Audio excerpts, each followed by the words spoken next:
আল্লাহ বলছেন, তোমার রবের কাছে ফিরে এসো, অন্য মানুষের দিকে তাকিও না। শুধু তুমি তোমার হৃদয়কে শুধু তোমার রবের দিকে ফিরাতে হবে, আর অন্য সবার প্রতি মনোযোগ দেওয়া বন্ধ করো। এটা কোনো প্রতিযোগিতা নয়, এটা কোনো প্রতিযোগিতা নয়। কয়জন 8 রাকাত পড়েছে, কয়জন 20 রাকাত পড়েছে, তুমি কয়টি কিয়ামুল লাইল আদায় করেছো, তুমি কয় রাকাত তাহাজ্জুদ পড়েছো।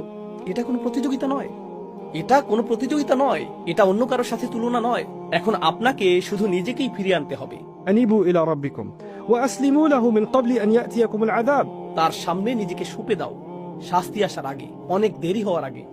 অর্থাৎ আল্লাহ বলছেন, এখনো খুব বেশি দেরি হয়ে যায়নি, অনেক দেরি হবে যখন শাস্তি চলে আসবে, যার অর্থ হলো যখন আপনার মৃত্যু আসবে এবং তারপরে বিচার দিবস চলে আসবে।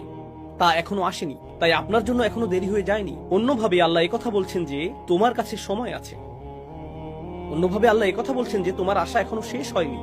وأسلموا من قبل أن يأتيكم العذاب ثم لا تنصرون তখন তোমাদেরকে আর সাহায্য করা হবে না, তখন আর সাহায্য করা হবে না।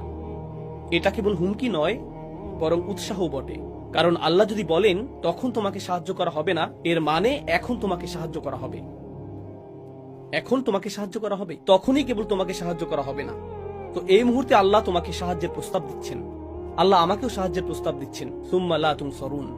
আর নুসরাহ অর্থ শুধুমাত্র সাহায্য নয়, এটা মুসাআদাহ বা আউন থেকে ভিন্ন। নুসরা ব্যবহৃত হয় সামরিক সাহায্যের ক্ষেত্রে, যখন সামরিক বাহিনীর জন্য বড় বড় চালান প্রেরণ করা হয় যাতে তারা পুনরায় রসদ পূর্ণ করতে পারে, সেটাকে আসলে বলা হয় নুসরাহ। অথবা যখন কোনো সেনাবাহিনীর আক্রমণের শিকার হবার উপক্রম হয়, অথবা তারা শত্রুর সাথে সম্মুখ যুদ্ধ করে এবং পাহাড়ের উপর থেকে শক্তি বৃদ্ধিকারী দল আসে, সেটাই নুসরাহ। নুসরা আসলে বড় সাহায্য, এটা শুধু ছোটখাটো সামান্য সাহায্য নয়। আল্লাহ আপনাকে এমন ভাবে সাহায্য করবেন যা হবে ব্যাপক শক্তিপূর্ণ এবং বিজয় আনয়নকারী। তারপর তিনি বলছেন, واتبعوا أحسن ما أنزل إليكم من ربكم তোমাদেরকে প্রদত্ত সবচেয়ে সুন্দর বিষয়টির অনুসরণ করো যা পাঠানো হয়েছে তোমাদের রবের পক্ষ থেকে। এখানে বলার মতো আরো অনেক কিছুই আছে, আমি সেগুলোর উপর বেশি মনোযোগ দিব না। এর সবচেয়ে সহজ অর্থ হলো আল্লাহ যা নাজিল করেছেন তার মধ্যে সর্বোত্তম হলো স্বয়ং কোরআন। يعني واتبعوا القرآن أحسن ما أنزل إليكم يعني أحسن مما سبق من التنزيل من معانيها। এই আয়াতের একটি অন্যতম অর্থ হলো নাজিলকৃত সমস্ত বিষয়ের মধ্যে সবচেয়ে সেরা হলো আল্লাহর বাণী, সুতরাং এটা অনুসরণ করো। এর অন্যান্য আরো অর্থ রয়েছে, কিন্তু আপনাদের বিদায় দেওয়ার আগে আমি আসলে এই শেষ অংশটির উপর মনোযোগ দিতে চাই।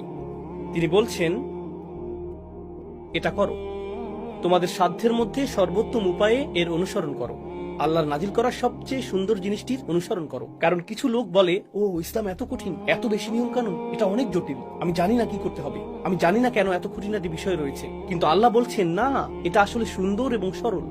এমন কারো কথা ভাবুন